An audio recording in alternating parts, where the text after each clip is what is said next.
Muy buenas, queridos estudiantes. En esta oportunidad vamos a estar hablando acerca de la presión arterial, los mecanismos de regulación, sobre todo a corto, mediano, pero estaríamos enfocando más en lo que sería largo plazo. Entonces, hablamos un poco del concepto de la presión arterial, los factores que la van determinando cuando tenemos variaciones fisiológicas como la edad, la posición en la que se toma, los efectos del ejercicio, qué es la presión arterial media, la regulación de la presión arterial mediano y largo plazo sobre todo, y cuál es el factor o cuál es el protagonismo que tiene la renina, la angiotensina y los riñones sobre todo en la regulación de la presión arterial. Comenzamos entonces con el concepto de presión sanguínea.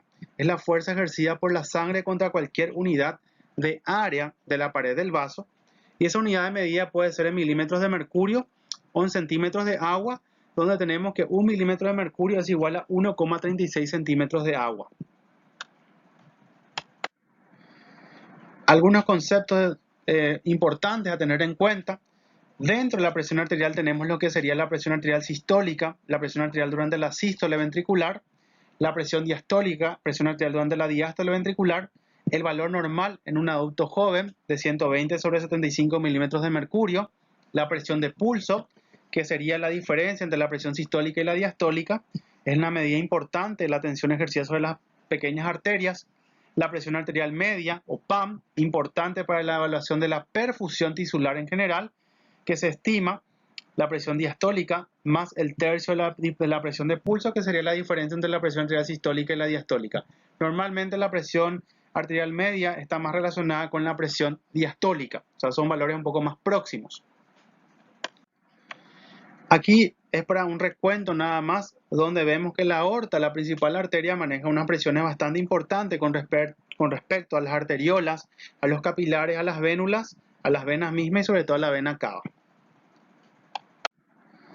Esta imagen nos demuestra entonces que si tenemos segundos, minutos, horas o días, ¿cuáles son los mecanismos que el cuerpo va adoptando para regular la presión arterial?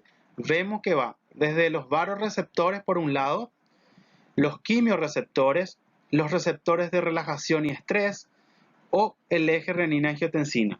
Si vamos pasando por las horas, vamos viendo que la aldosterona es un factor importante que regula la presión arterial pasando las horas. O también vamos evaluando que el control de presión volumen urinario es un factor importante también que permite la regulación de la presión arterial en este tiempo. El mecanismo de regulación nerviosa lo dividimos en dos puntos, rápida o lenta. Rápida hablamos del reflejo vasoreceptor de alta presión, reflejo quimiorreceptor, la respuesta isquémica del sistema nervioso central, el reflejo vasoreceptor de baja presión, y si vamos por lo lento, es decir, que tarda un poco más, es el sistema renina-angiotensina. No olvidar que el flujo caudal está dado por delta P, que es la diferencia de presión sobre la resistencia. Aquí el reflejo vasoreceptor de alta presión tenemos que está a nivel de los vasoreceptores. ¿Y dónde están ubicados estos vasoreceptores? Vemos que los vasoreceptores son terminaciones nerviosas tipo spray, ¿verdad? Que se van localizando en las paredes de las arterias y se van estimulando cuando se estiran. Entonces, la pared de ambas arterias carótidas internas a corta distancia, ahora por encima de la bifurcación del carótida, es lo que se conoce esa zona como seno carotídeo, y en la pared del callado aórtico. Entonces vemos aquí la situación anatómica de estos receptores que van permitiendo entonces llevar señales y de esa manera regular la presión arterial. Entonces transmiten a través de pequeños nervios que son los nervios de Hering hacia los nervios glosofaringeos de la parte alta del cuello y después hacia el núcleo del tracto solitario. Los nervios de Hering van hasta el núcleo del tracto solitario por un lado, donde están ubicados en la zona del bulbo, sobre todo en el tronco, ¿verdad?, del encéfalo, y las señales que proceden de los vasoreceptores aórticos, o sea, del callado aórtico, se van transmitiendo a través del nervio vago hacia el núcleo también del tracto solitario. Es decir, vamos viendo que hay información que llega entonces y que permite de alguna manera regular esa presión arterial. Entonces, los vasoreceptores responden mucho más a una presión que cambia con gran rapidez con respecto a una presión estacionaria.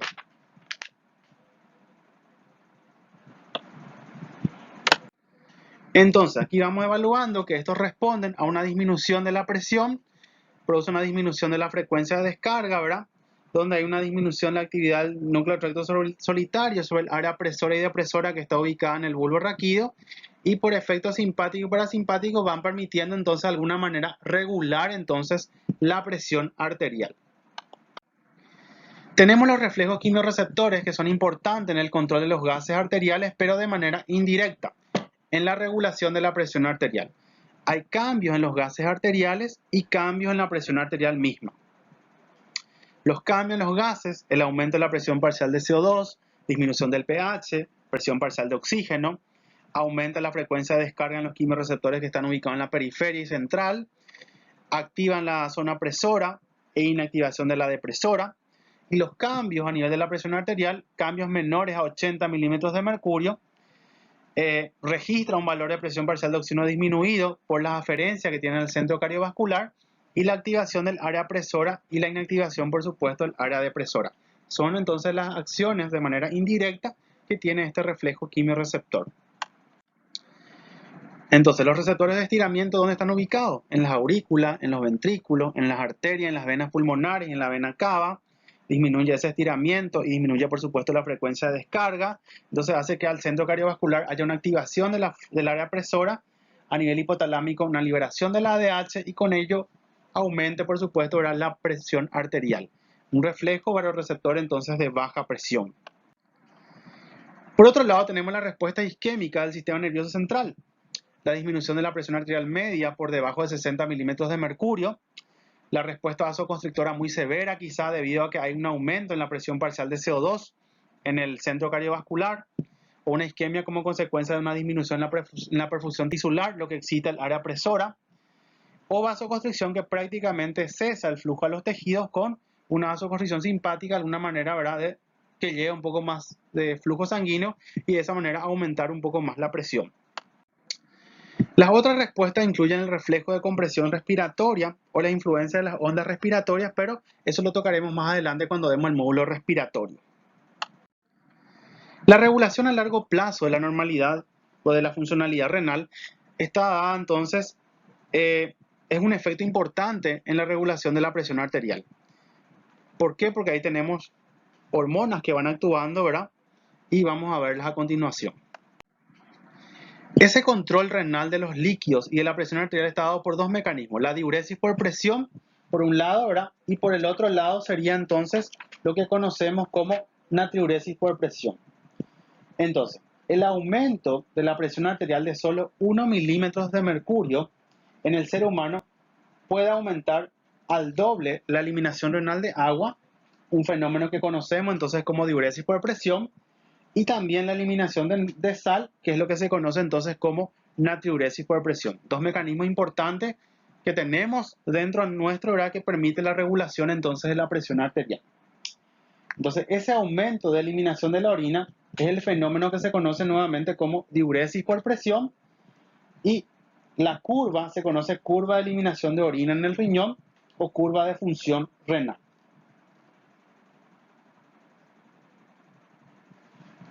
Y cuando lo que queremos eliminar es el sodio, entonces estamos hablando de natriuresis por presión.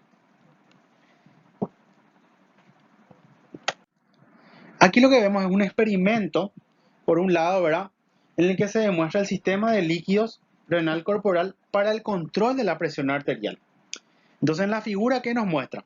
Nos muestran los resultados de un experimento que se hicieron justamente, aquí está, en perros, se hicieron estos experimentos y se bloqueó primero los mecanismos reflejos nerviosos del control de la presión arterial. Como verán acá en la primera parte, hay un bloqueo del sistema nervioso.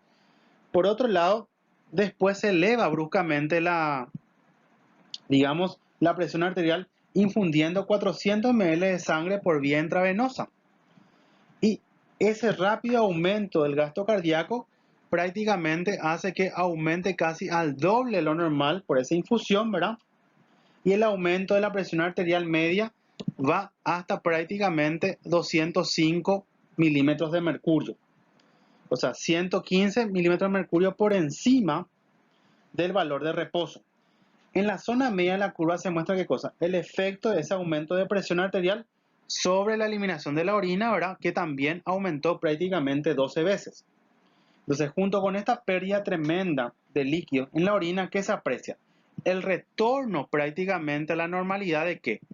El retorno a la normalidad del gasto cardíaco y de la presión arterial por ende, ¿verdad? En la siguiente hora. Entonces, ¿qué nos dice todo esto?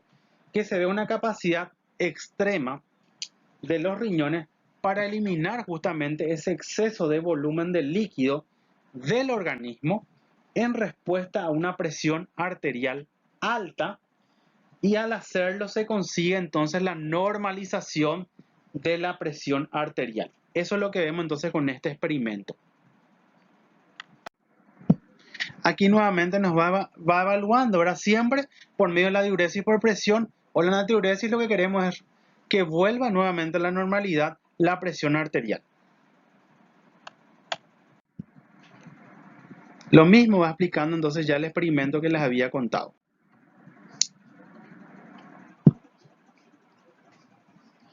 Por otro lado, tenemos también lo que sería entonces la curva de eliminación renal de agua y sal en respuesta al aumento de la presión arterial, que es la misma curva de eliminación renal, y por otro lado la ingestión neta de sal y agua. Entonces aquí tenemos dos curvas, tenemos el punto de equilibrio, ¿verdad? Y por otro lado la pérdida renal de agua y sal con respecto a la ingestión renal de agua y sal. Esto es un mecanismo de control también del líquido corporal que proporciona una ganancia, ¿por qué? Por una retroalimentación casi infinita, ¿verdad? Para el control de la presión arterial a largo plazo. Entonces, ¿qué nos dice este gráfico? Este punto de equilibrio que vemos aquí representa que la eliminación es igual a la ingestión en esta intersección, por supuesto, ¿verdad? Y eso se conoce entonces como punto de equilibrio. Entonces, si esa presión arterial cae por debajo del punto de equilibrio, la ingestión de agua y sal es mayor que la eliminación. Entonces, si la presión arterial cae por debajo del punto de equilibrio, la ingestión de agua y sal es mayor que la eliminación. Por lo que aumenta el volumen del líquido y también el volumen de sangre. Y la presión arterial aumenta de nuevo hasta que vuelva nuevamente al punto de equilibrio. Ese retorno de la presión arterial siempre al punto de equilibrio es lo que se conoce como principio de ganancia casi infinita por retroalimentación para el control de ¿quién? De la presión arterial por el mecanismo de control de líquidos renal corporal. Sin embargo, tenemos que tener en cuenta, ¿verdad?, que hay dos determinantes clave de la presión arterial a largo plazo. ¿Cuáles son?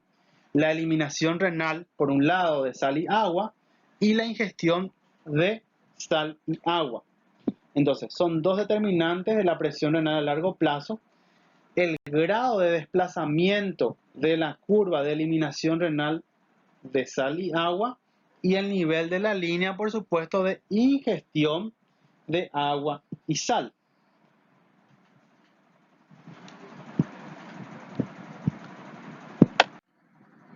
Entonces, el gasto cardíaco a largo plazo varía de forma inversa con la resistencia periférica total cuando no hay cambios en la presión arterial. Cuando hay la resistencia total periférica es estrictamente normal, el gasto cardíaco también lo es. Después, el gasto disminuye cuando la resistencia periférica aumenta fuera de lo normal. Al contrario, el gasto aumenta cuando la resistencia periférica disminuye. ¿Qué nos dice esto? En un riñón sin comorbilidades, es decir, sano, si uno se expone a distintas situaciones, como por ejemplo el beriberi o un paciente con algún problema de las hormonas tiroideas o hipertiroidismo o tiene algún cortocircuito arteriovenoso, normalmente ese riñón trata de alguna manera de regular nuevamente la presión arterial. ¿Y cómo lo hacemos eso?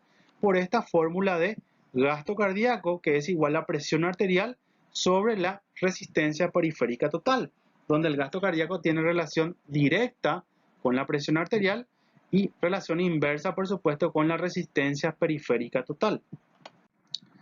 Entonces, esta imagen lo que nos demuestra son entonces prácticamente los pasos secuenciales por los que el aumento de volumen del líquido extracelular va a aumentar entonces la presión arterial.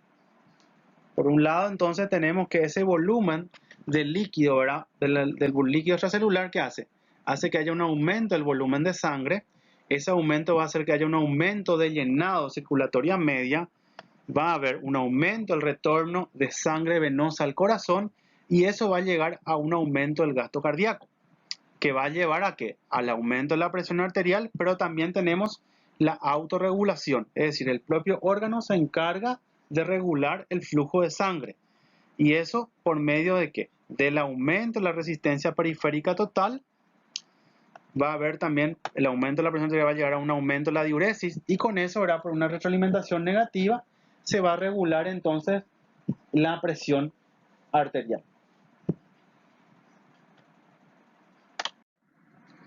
La importancia de la sal en el esquema de la regulación renal de la presión arterial. El agua pura es eliminada por los riñones casi a la medida que se ingiere. Sin embargo, la sal no es excretada con tanta facilidad. Entonces, al acumularse en el cuerpo, la sal aumenta el volumen del líquido extracelular porque va aumentando, ¿qué cosa? La osmolaridad, ¿verdad? Y hay un aumento de la osmolaridad del líquido extracelular. ¿Por qué? Porque es 2 por sodio, más glucosa sobre 18, más urea sobre 6, y estímulo del centro de la sed para diluir justamente la sal aumenta el líquido extracelular. Entonces, ¿estimula qué cosa? La ADH, hormona antidiurética, que actúa en la neurohipófisis, en el eje hipotálamo hipofisario, pero en la parte posterior, lo cual hace que los riñones reabsorban mayores cantidades de agua del líquido tubular renal, disminuyendo la orina y aumentando el volumen del líquido extracelular. Y pequeños aumentos de sal van a aumentar justamente el líquido extracelular y van a elevar la presión arterial porque está relacionado con la osmolaridad. Con respecto al sistema renina-angiotensina-aldosterona, que es lo que nos trae, ¿verdad? Acá hay que ver también que la renina, o sea, este sistema, mejor dicho, está implicado en la homeostasia cardiovascular y en el balance hidroelectrolítico. Tiene una regulación de la presión arterial a corto y largo plazo, es bastante importante. ¿Y qué funciones tiene? Factores que disminuyen la presión arterial, por ejemplo, hacen que se active la renina. Entonces la renina es una enzima proteica liberada por los riñones cuando la presión arterial desciende demasiado. Eleva la presión arterial de varias formas, con lo que eso ayuda a corregir, por supuesto, el descenso inicial de la presión. Cuando hay un decremento del volumen sanguíneo, por ejemplo, por dieta, baja en sodio, porque el paciente consume diuréticos, pérdida de sangre, insuficiencia cardíaca, cirrosis hepática o síndrome nefrótico, son distintas situaciones que vemos en el día a día que hacen que muchas veces los pacientes tengan un descenso justamente en el volumen sanguíneo. O disminución de la resistencia periférica total, por ejemplo, por el uso de vasodilatadores que también vemos en algunas patologías en particular. En fin, lo que ustedes tienen que saber entonces es que la renina es una enzima proteica que se libera por los riñones cuando la presión arterial desciende demasiado. Tenemos entonces síntesis de angiotensina. El precursor de la angiotensina es la alfa-2 globulina plasmática que se llama angiotensinógeno, y sobre el angiotensinógeno van a actuar entonces varias enzimas. La renina, como ven acá, la enzima, ¿verdad? Tiene un sustrato, el angiotensinógeno, para originar entonces, ¿qué cosa? La angiotensina 1, la síntesis, el almacenamiento y la liberación es en las células yuxtaglomerular.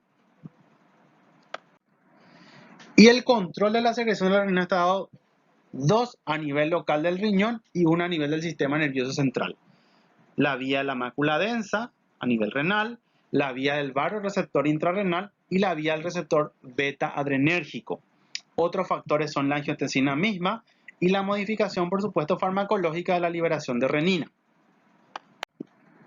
La vía de la mácula densa produce un cambio en la resorción del cloruro de sodio por la mácula densa en el túbulo distal que transmite señales químicas hacia las células yuxtaglomerulares, y ese incremento de flujo de cloruro de sodio hace que se inhiba la liberación de la renina, ¿verdad? Por medio de la adenosina, y si hay una disminución del flujo de cloruro de sodio, hace que se estimule la liberación de la renina por medio de las prostaglandinas.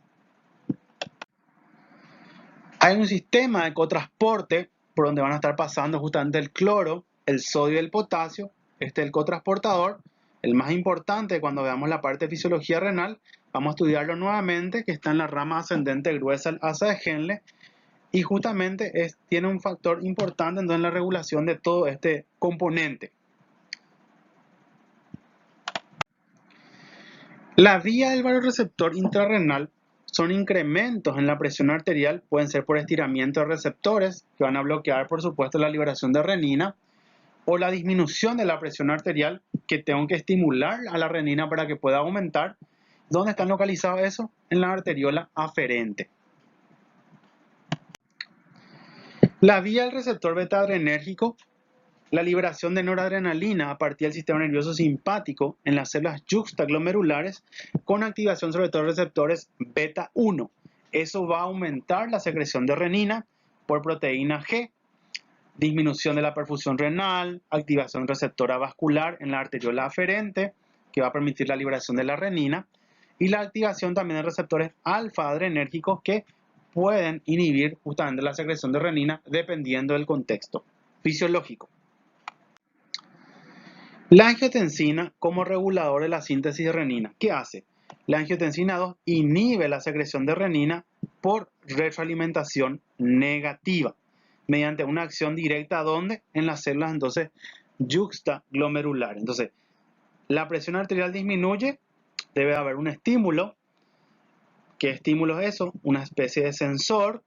Los receptores de presión arterial muestran una respuesta rápida por medio de las fibras sensoriales, que serían justamente los que van a permitir entonces llevar ese impulso a nivel del bulbo.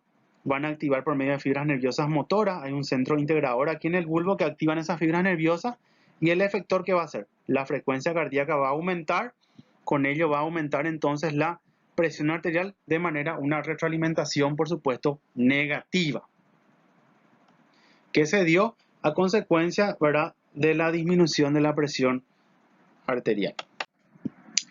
El angiotensinógeno viene a ser un sustrato prácticamente de la renina, que también tenemos una secreción primaria, ¿verdad? Y una síntesis primaria, mejor dicho, y una secreción a nivel del hígado, por un lado, ¿verdad? Y por el otro lado, ¿verdad?, también tenemos a nivel del ARN mensajero en la grasa y algunas regiones del sistema nervioso central y en los riñones, por supuesto. La angiotensina 1 contiene todas las secuencias necesarias para realizar la función del sistema renina-angiotensina, pero tiene poca o ninguna reacción biológica. Entonces hay una enzima convertidora de angiotensina o enzima de conversión que origina la angiotensina 2 y la acción es restringida justamente por el penúltimo residuo isopropilo, y la angiotensina 2 no es hidrolizada por la enzima convertidora. ¿Dónde se localiza? En las células del endotelio vascular, sobre todo pulmonar, en el plasma y en otros tejidos. Tiene una es poca específica, ya que también es activa sobre otros péptidos, por ejemplo las bradicininas, la cininasa 2, la cual inactiva la sustancia P y las encefalinas. La angiotensina 2 incrementa la presión arterial por una respuesta presora, es unas 40 veces más potente que la noradrenalina, se metaboliza en lechos vasculares por peptidasas que se denominan angiotensinasa, y el producto de la acción inicial de aminopeptidasa, la angiotensina 2, retiene una considerable actividad biológica.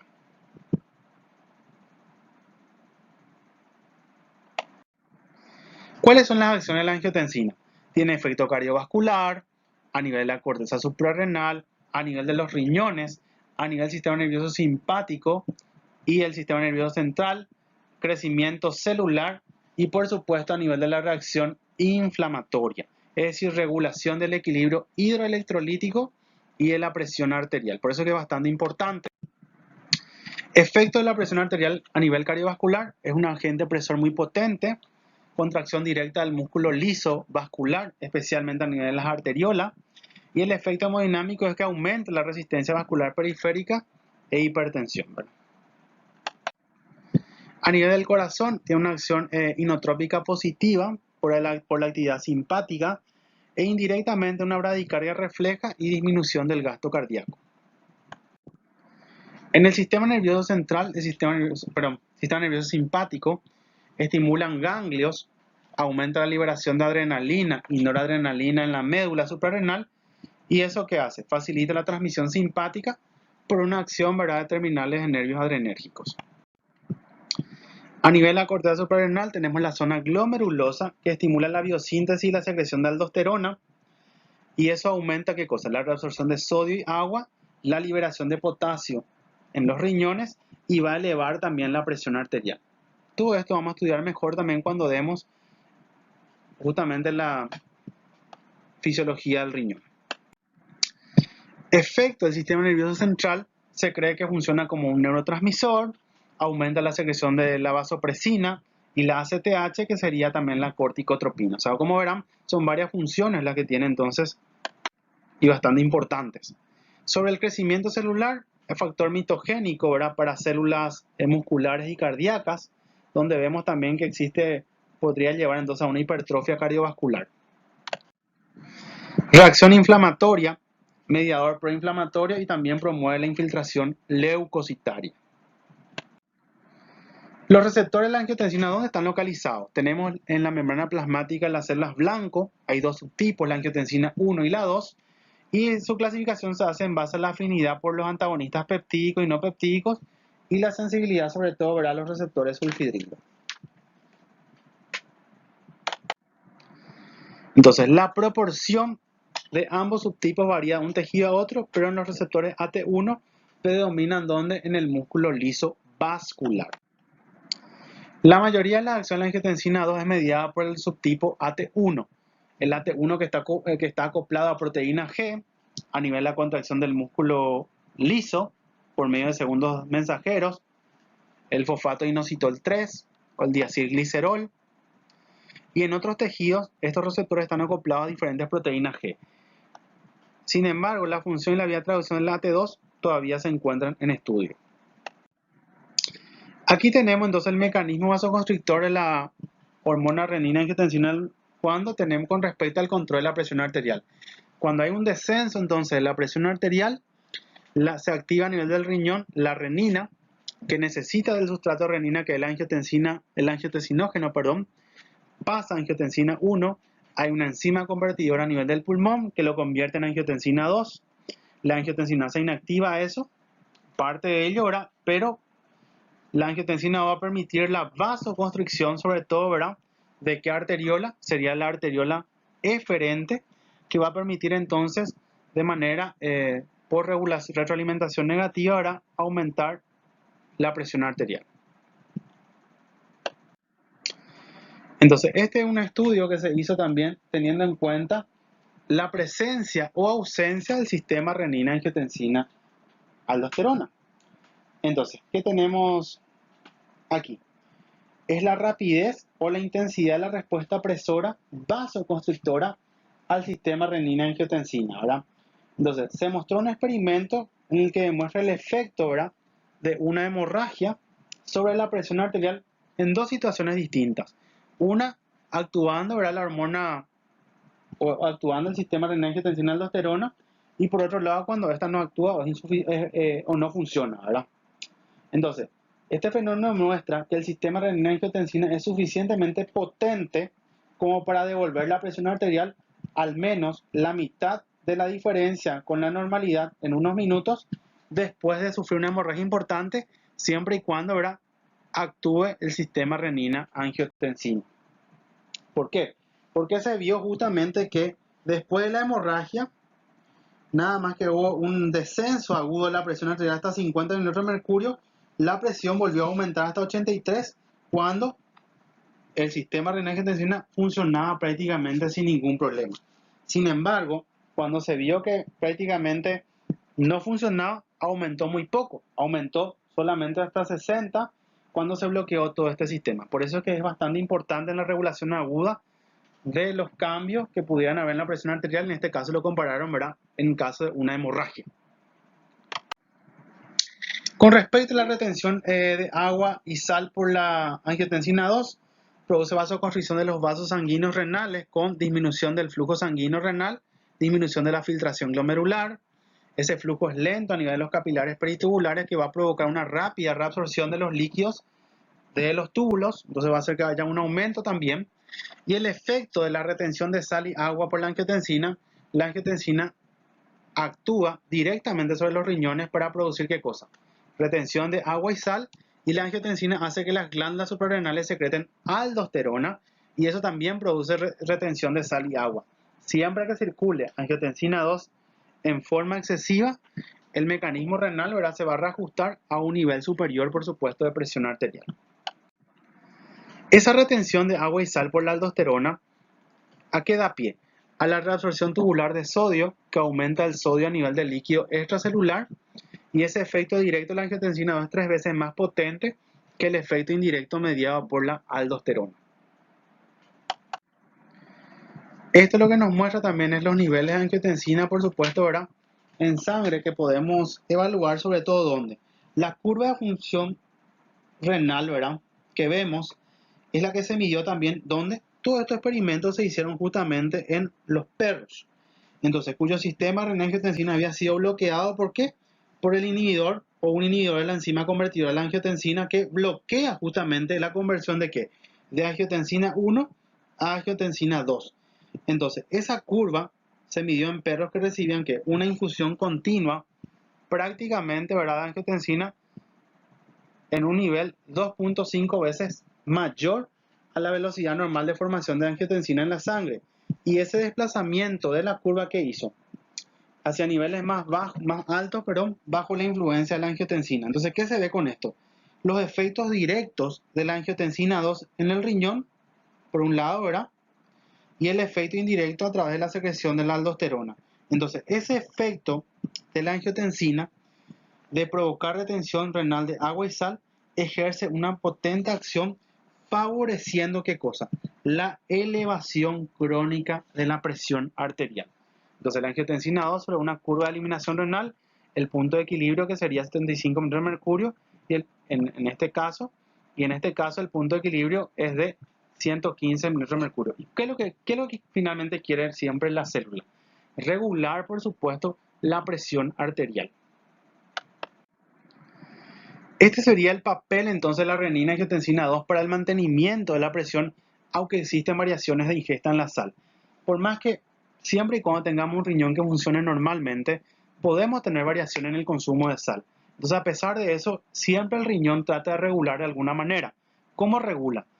Si hay un aumento de la ingestión de sal, va a haber entonces un aumento del volumen extracelular. ¿Por qué? Porque recordemos que si yo consumo mucha sal, ¿qué estoy consumiendo? Sodio. El sodio es el principal componente de la osmolaridad. Entonces, ese aumento del volumen extracelular, aumento de sodio, va a llevar entonces a que aumente mi presión arterial. Y eso va a hacer que descienda la renina y la angiotensina, ¿verdad?, porque se oponen, por supuesto. Si hay un descenso de la renina y la angiotensina, hay un descenso en la retención de sal y agua, y va a retornar el volumen extracelular casi a lo normal, y el retorno, por supuesto, de la presión arterial casi a lo normal. O sea, el mecanismo que vemos entonces cómo la renina y la angiotensina se ponen de acuerdo para regular la presión arterial. Bueno, con esto entonces terminamos lo que sería la parte de presión arterial. Muchas gracias.